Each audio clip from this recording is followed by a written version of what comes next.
ગુજરાતી લોકો અભણ છે આવું કોંગ્રેસના નેતા મલ્લિકાર્જુન ખડગે કહેતા હતા. એના ઉપર મેં વિડીયો બનાવ્યો હતો. તો મારા એક મિત્રને એમ થયું કે હું કોંગ્રેસનું સમર્થન કરું છું, તો એને મને રીલ મોકલી અને એમાં નીચે લખ્યું કે આના પણ ક્યારેક વિડીયો બનાવજો. મેં કીધું કાંઈ વાંધો નહીં, હાલો બનાવી નાખીએ.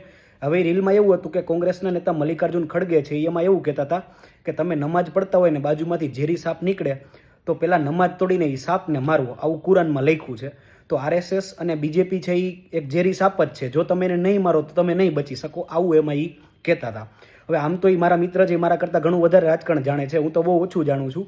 પણ મને આમાં શું લાગે છે એ તમને કહું કે મલ્લિકાર્જુન ખડગે આવડા મોટા નેતા છે તેને ખબર જ હોય કે આવું બોલવાથી હિન્દુઓ નારાજ થશે અને કોંગ્રેસને નુકસાન થશે.